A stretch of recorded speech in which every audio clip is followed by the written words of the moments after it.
आज हमारा टॉपिक है वाइस प्रेसिडेंट। लास्ट टॉपिक हमने क्या पढ़ा था? प्रेसिडेंट। आज हम पढ़ेंगे वाइस प्रेसिडेंट ऑफ इंडिया। तो सबसे पहले बात करेंगे कि वाइस प्रेसिडेंट की जो बात है वो हमारे कॉन्स्टिट्यूशन के अंदर कहाँ पर होती है। तो वाइस प्रेसिडेंट की जो बात है वो हमारे कॉन्स्टिट्यूशन के आर्टिकल 63 में होती है। जो आर्टिकल 63 कहता है कि इंडिया का एक वाइस प्रेसिडेंट होगा, ठीक है ना। उसका जो इलेक्शन है बिल्कुल वैसे ही होता है जैसे प्रेसिडेंट का होता है, बस उसका जो इलेक्टोरल कोलाज है वो बदल जाता है, थोड़ा सा चेंज हो जाता है, ठीक है ना। तो वाइस प्रेसिडेंट का इलेक्शन भी इनडायरेक्टली होता है इलेक्टोरल कोलाज के द्वारा, प्रोपोर्शनल रिप्रेजेंटेशन सिस्टम के द्वारा, सिंगल ट्रांसफरेबल वोट सिस्टम से, ठीक है ना। इस तरीके से उसका इलेक्शन होता है। उसके इलेक्टोरल कोलाज में क्या होता है? प्रेसिडेंट के इलेक्टोरल कोलाज में कौन कौन होता था?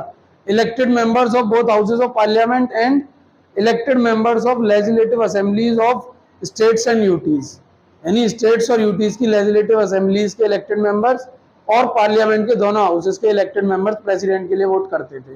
यहाँ पर क्या होता है? यहाँ पर लेजिस्लेटिव असेंबली का कोई भी मेंबर वोट नहीं करता, वो इलेक्टोरल कोलाज में होता ही नहीं है। कौन होता है?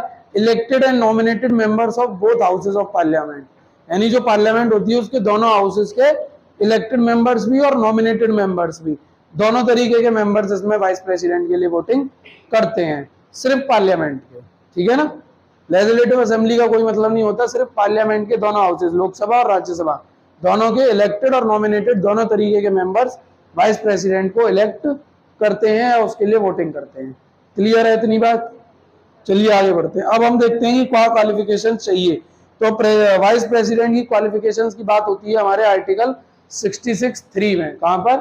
66(3) में सिटीजन ऑफ इंडिया होना चाहिए, 35 ईयर्स की एज कंप्लीट किया हुआ होना चाहिए और राज्यसभा का मेंबर इलेक्ट होने की क्वालिफिकेशन होनी चाहिए। उसमें राज्यसभा का मेंबर इलेक्ट होने की क्वालिफिकेशन उसके पास होनी चाहिए और कोई भी ऑफिस ऑफ प्रॉफिट को होल्ड किया हुआ नहीं होना चाहिए। ऑफिस ऑफ प्रॉफिट मैंने तुम्हें प्रेसिडेंट के उसमें भी समझाया था कि ऑफिस ऑफ प्रॉफिट यानी कि वाइस प्रेसिडेंट किसी भी तरीके से सरकार से जुड़ा हुआ नहीं होना चाहिए, ठीक है ना। किसी भी सरकारी पद पर नहीं होना चाहिए या किसी भी सरकार से सहायता प्राप्त किसी भी संस्थान में, किसी भी इंस्टीट्यूशन में वो किसी भी पद पर नहीं होना चाहिए, कैसे भी जुड़ा हुआ नहीं होना चाहिए।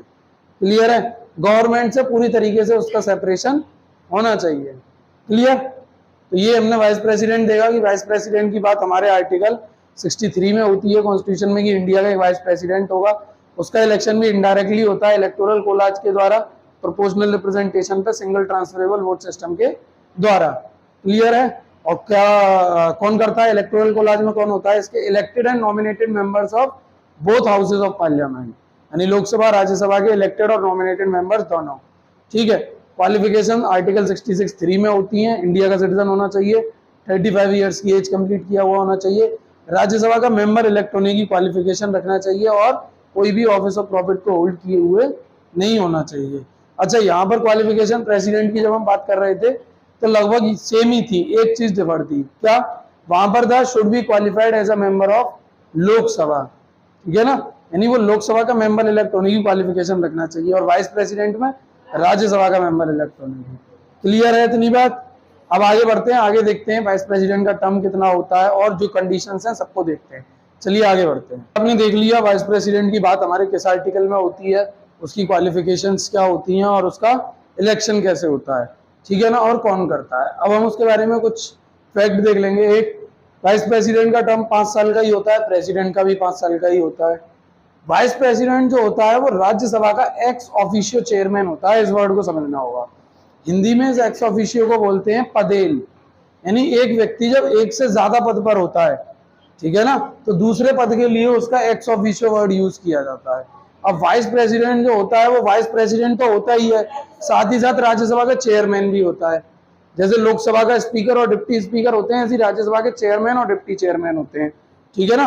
तो जो वाइस प्रेसिडेंट होता है हमारा, वो हमारी राज्यसभा का एक्स ऑफिशियो चेयरमैन भी होता है। एक्स ऑफिशियो वर्ड इसलिए यूज हो रहा है क्योंकि वो खुद वाइस प्रेसिडेंट भी होता है और राज्यसभा का चेयरमैन भी होता है। तो जब एक व्यक्ति को एक से ज्यादा पद पर होता है तो दूसरे पद के लिए उसके लिए एक्स ऑफिशियो जोड़ता है, ठीक है ना, कि साथ साथ उसने उस पद को भी ले रखा है। तो हमारा वाइस प्रेसिडेंट राज्यसभा का एक्स ऑफिशियो चेयरमैन होता है और जब वो राज्यसभा में चेयरमैन के रोल में होता है, यानी राज्यसभा में जब वो चेयरमैनशिप कर रहा होता है, तब उसकी जो पावर्स और फंक्शंस हैं वो बिल्कुल वैसे ही होते हैं जैसे लोकसभा के स्पीकर के होते हैं, ठीक है ना। क्लियर। अब देखो आगे, वाइस प्रेसिडेंट क्या कहते हैं, अगर प्रेसिडेंट की पोस्ट खाली है, प्रेसिडेंट का ऑफिस खाली है, ठीक है ना, प्रेसिडेंट की जो पोस्ट है वो वैकेंट है, तो उस कंडीशन में वाइस प्रेसिडेंट प्रेसिडेंट की तरह एक्ट करता है। लेकिन मान लो अगर वाइस प्रेसिडेंट की पोस्ट भी वैकेंट है तो सुप्रीम कोर्ट का जो चीफ जस्टिस ऑफ इंडिया होगा वो प्रेसिडेंट के रूप में एक्ट करेगा। और अगर चीफ जस्टिस ऑफ इंडिया भी एब्सेंस है, वो भी एब्सेंट है, वो भी वैकेंट है, तो कौन करेगा? सीनियर मोस्ट जज ऑफ द सुप्रीम कोर्ट, ठीक है ना। अगर प्रेसिडेंट की पोस्ट वैकेंट होती है, उसका ऑफिस खाली होता है, तो vice president as a president act करता है, ठीक है ना। और अगर वाइस प्रेसिडेंट की पोस्ट भी खाली है तो chief justice of India as a president act करेगा। और अगर वो भी खाली है, वो भी एब्सेंट है, ठीक है ना, उसकी भी एब्सेंस है, तो कौन करेगा? सीनियर मोस्ट जज of the supreme court. Clear है इतनी बात? आगे देखिए, ये बात मैंने तुम्हें समझा दी। अच्छा, अगर क्या कहते हैं, प्रेसिडेंट की पोस्ट वैकेंट होती है, ठीक है ना, अगर प्रेसिडेंट की पोस्ट वैकेंट होती है और उसकी जगह पे vice president as a president act करता है, तो मैक्सिमम कितने टाइम तक? 6 मंथ तक, 6 महीने तक। यानी प्रेसिडेंट की पोस्ट 6 महीने से ज्यादा खाली ही नहीं रह सकती। 6 महीने के अंदर आपको प्रेसिडेंट का इलेक्शन कराना होगा। क्लियर? तो मैक्सिमम 6 महीने तक ही, चाहे vice president as a president act करे, चाहे chief justice of India, maximum period 6 महीने का, 6 महीने से ज्यादा नहीं हो सकता। 6 महीने के अंदर आपको प्रेसिडेंट का इलेक्शन कराना होगा। क्लियर है इतनी बात? अब आ जाओ लास्ट पॉइंट पर। जो वाइस प्रेसिडेंट की ओथ है, शपथ है, वो कौन दिलाता है उसे? प्रेसिडेंट, या फिर प्रेसिडेंट के द्वारा अपॉइंट किया हुआ कोई व्यक्ति जो उसने अपॉइंट किया हो शपथ दिलाने के लिए, ठीक है ना। जनरली वाइस प्रेसिडेंट को प्रेसिडेंट ही दिलाता है, लेकिन अगर प्रेसिडेंट नहीं है तो वो अपने बिहाफ पर किसी पर्सन को अपॉइंट कर देता है। वो पर्सन सुप्रीम कोर्ट का जज भी हो सकता है या कोई और ऑफिशियल भी हो सकता है। प्रेसिडेंट उसको अपॉइंट करेगा और वो फिर वाइस प्रेसिडेंट को ओथ दिलाएगा। क्लियर है इतनी बात? चलिए आगे बढ़ते हैं। अब 2 बार यानी 2 टाइम्स वाइस प्रेसिडेंट इलेक्ट होने वाले कौन थे? यानी ऐसे वाइस प्रेसिडेंट जो 2 बार वाइस प्रेसिडेंट चुने गए, कौन थे? सबसे पहले हमारी कंट्री के फर्स्ट वाइस प्रेसिडेंट जो थे डॉक्टर सर्वपल्ली राधाकृष्णन, वो ही ऐसे वाइस प्रेसिडेंट हुए पहले जो 2 बार वाइस प्रेसिडेंट इलेक्ट हुए, ठीक है ना। 1952 से 57 और फिर 57 से 62, इस तरीके से 1952 से 1962 तक वो वाइस प्रेसिडेंट रहे। 2 बार वाइस प्रेसिडेंट इलेक्ट होने वाले वो पहले पर्सन थे। उसके बाद दूसरे पर्सन ऐसे हुए हामिद अंसारी, मोहम्मद हामिद अंसारी। ये 2007 से 2012 और 2012 से लेके 2017, इस तरीके से ये 2007 से लेके 2017 तक 2 बार हमारे वाइस प्रेसिडेंट रहे। तो ये वो 2 पर्सन हैं जो 2 बार 2 टाइम्स वाइस प्रेसिडेंट इलेक्ट हुए। क्लियर है इतनी बात? अब अभी करंट में वाइस प्रेसिडेंट कौन है इंडिया का? जगदीप धनखड़। कौन से नंबर के वाइस प्रेसिडेंट है वो? 14th नंबर के, ठीक है ना। अभी तक हमारे जितने 14 वाइस प्रेसिडेंट हुए हैं, 14, उन 14 वाइस प्रेसिडेंट में से 6 वाइस प्रेसिडेंट ऐसे हुए जो आगे चलकर प्रेसिडेंट भी बने। क्या बने? प्रेसिडेंट भी बने। यानी 14 वाइस प्रेसिडेंट ऐसे थे, उनमें से 6 वाइस प्रेसिडेंट ऐसे थे जो आगे चलकर प्रेसिडेंट भी बने। क्लियर?